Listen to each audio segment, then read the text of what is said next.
The market broke another milestone today, breaking 26,000, gapped up in the morning on its record run, quickly ran up to break the record, pulled back slightly, tested the 26,050 level, and sold off. It tried to retest 26,000 and failed, caused it to sell off farther. It traded sideways for most of the day until about 1:45, where it broke down and started to really sell off hard until the last hour and a half of the trading session, where it rallied a little bit, tried to make back some of its gains, but didn't quite get back to where it was earlier in the day. Despite the panic that ensued from it falling, which you can see in the VIX, spiking at one point 20% today, closed at 14.76%. It's a pretty sizable jump. People were buying a lot of puts. Everyone was getting scared, but it basically closed flat, only down 4 basis points. In the grand scheme of things, is literally nothing. But actually was the worst day of the year, funny enough. So just to put the market in perspective, since the rise that we've been seeing is the new norm, last year the Dow hit 71 all-time highs. It's more than one a week. It was the first time the S&P closed positive every single month. It's only closed positive 11 months 4 times in history. The largest pullback was 2.8%, and to start the year, it was positive every single day, and not just small gains. It was gapping up and rising the entire day. Just ultimate euphoria.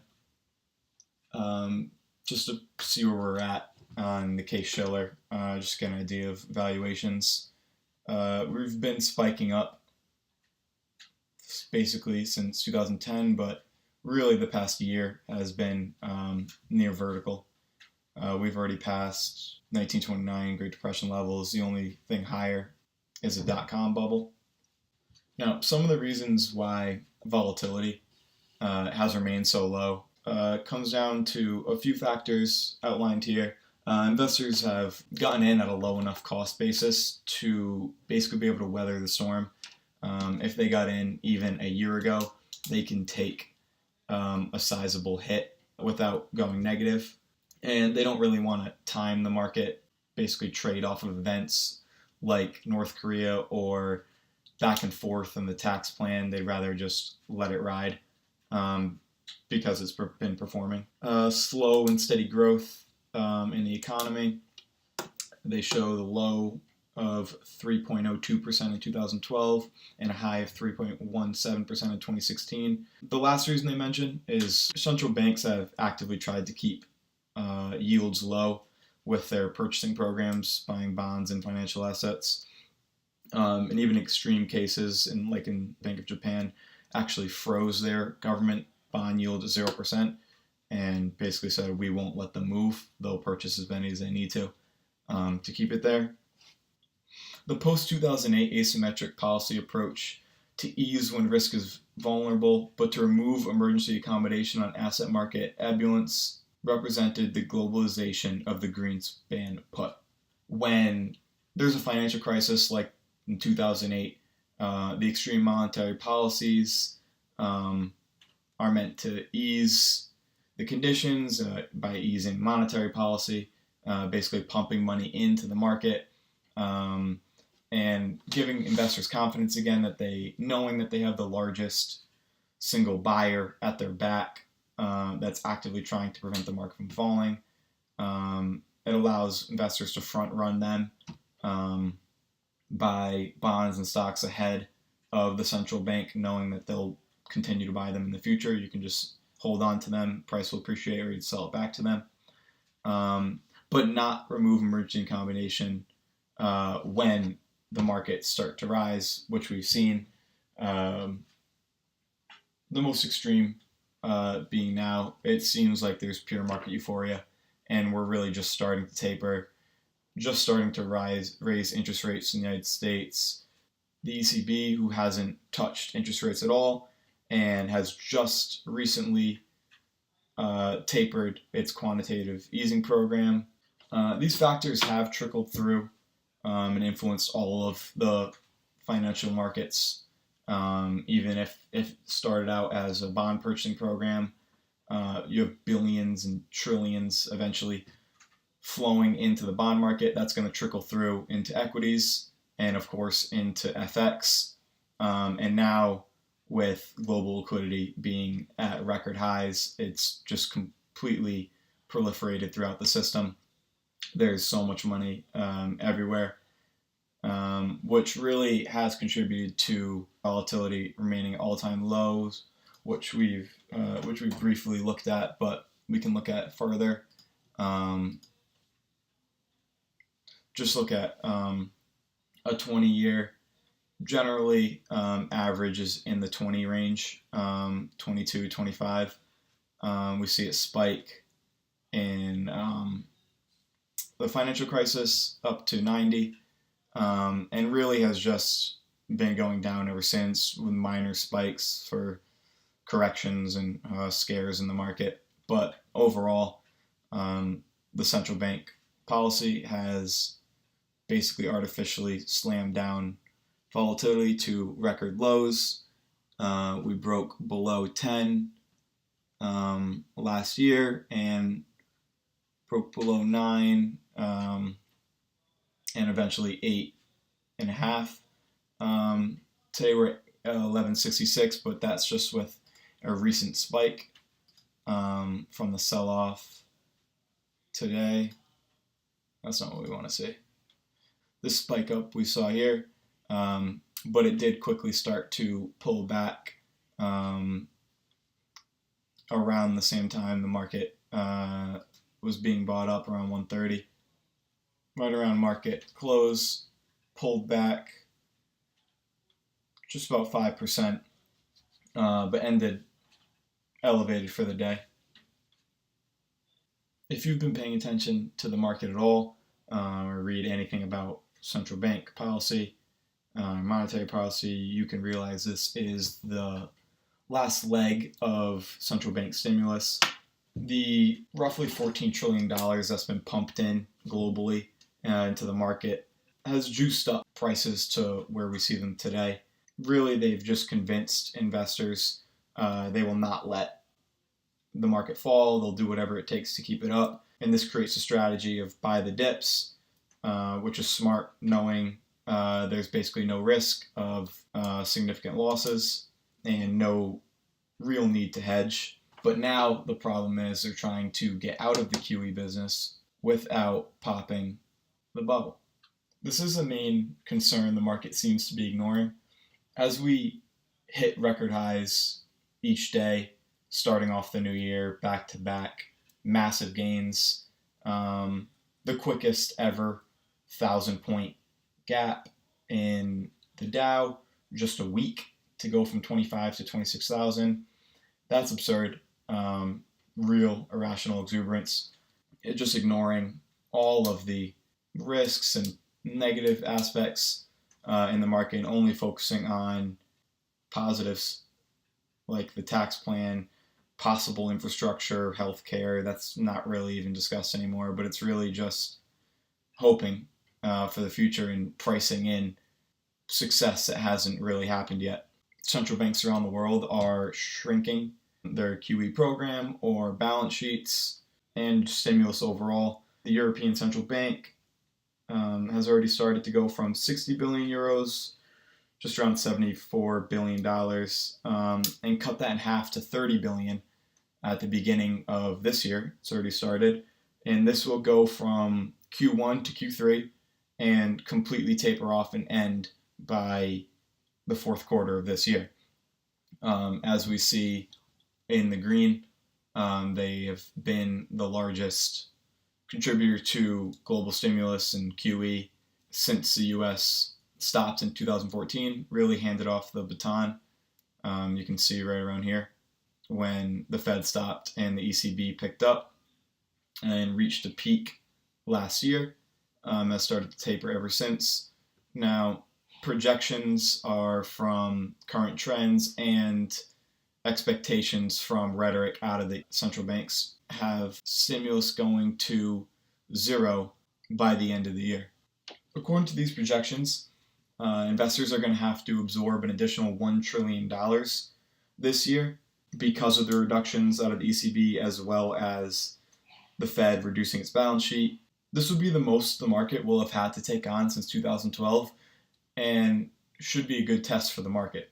And this is pretty obvious because if the strategy, while there's heavy stimulus out of central banks, is to buy the dips, knowing the central banks have your back, if they're announcing getting out of this business and essentially allowing the market to fall again, the sensible strategy would be to sell the rips and get out ahead of the Fed and everybody else. The market is clearly forming some sort of blow off top. Bears are immediately discounted. You see it on Fox, CNBC, all of the financial news. Even if there are any bears on the show, they're immediately laughed at, put down, and the bulls just use the recent gains as evidence for their case.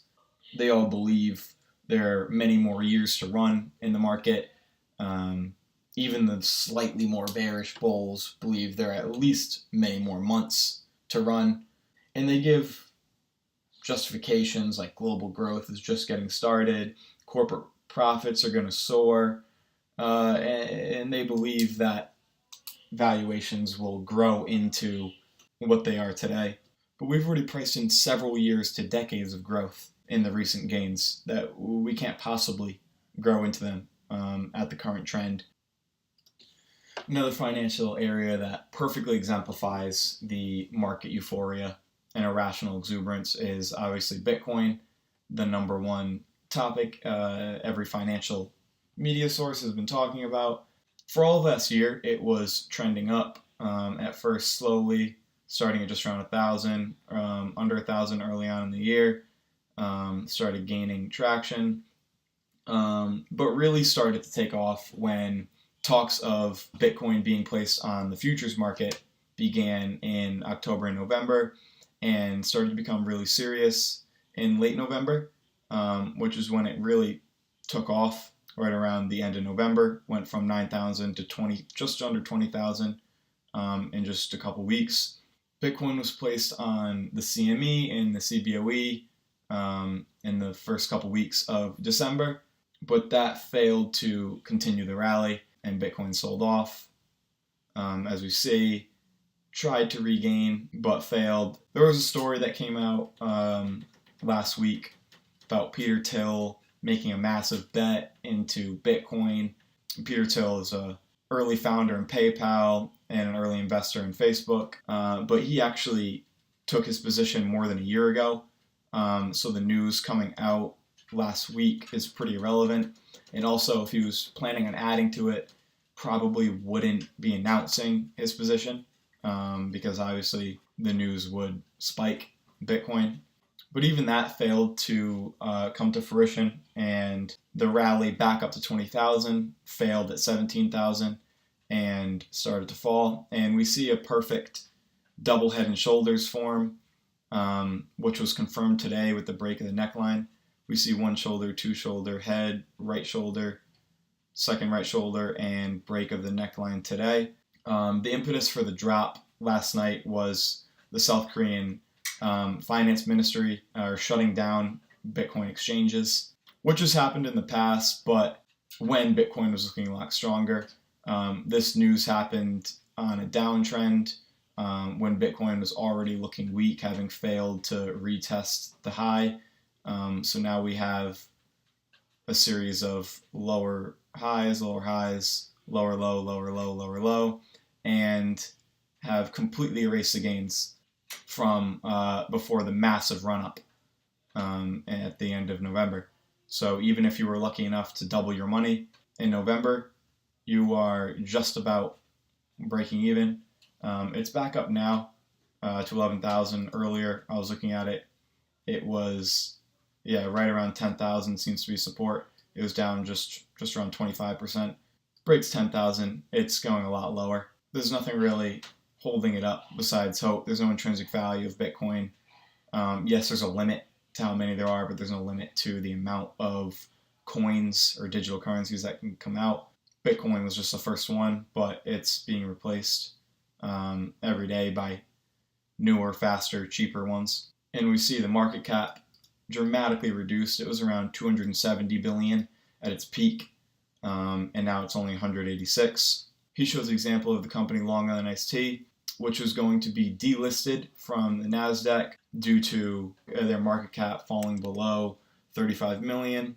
So what they did, instead of changing their business operations or company structure or something that would actually help them turn a profit, all they did was change their name to Long Blockchain on December 21st. And just by changing their name, the stock price almost tripled in one day, going from 20 million to just under $60 million, 183% in one day, just for changing their name. The company has nothing to do with blockchain. They make iced tea, but announced that they are going to buy Bitcoin mining machines and start getting into the business, even though they say our management has relatively little experience in blockchain technology industry. It doesn't make any sense that a beverage company is now getting into blockchain or utilizing blockchain to make their iced tea. It's clearly just a ploy to prevent themselves from getting delisted, and it actually worked. So good for them, I guess, for exploiting the stupidity in the market. But this just really shows you it doesn't even matter what it is they're buying. They see the name blockchain and just buy it up. It's a similar case in equities where investors could pick from a small handful of popular names, specifically the FANGs, Facebook, Amazon, Apple, Netflix, Google, and just wrote it up. However, that only works until it doesn't. And here we can see the most overvalued the market has ever been. Here we see previous bubbles, 1999, RSI, right around 78, 2008, financial crisis, similar 80 level. Today, 90. This trend is clearly not sustainable, near vertical ascent in the past year. And even just to start the year, this is a monthly chart, so each bar represents a month, and we're only halfway through the month and it's already looking like the biggest bar in the past year. We definitely could keep going. This little pullback from 26,000 could just be psychological. It's a big barrier to breach in such a small amount of time. Momentum is still clearly up, so likelihood of continuation of the upward trend is higher than it falling, but the higher we get, the more nervous investors should be getting. The risks this year are not the same as last year. They're much higher given how much we've already run up. To have another year like last year would be spectacular, to say the least, but highly unlikely. At this point, it does look like a blow-off top. And of course, we will eventually have to regress to the mean and pull back. The only question is, what would be the impetus? What's going to be the final nail in the coffin of this bull run? No one knows the answer, but at this point, it does seem investors should be slightly more risk off instead of full pedal to the metal.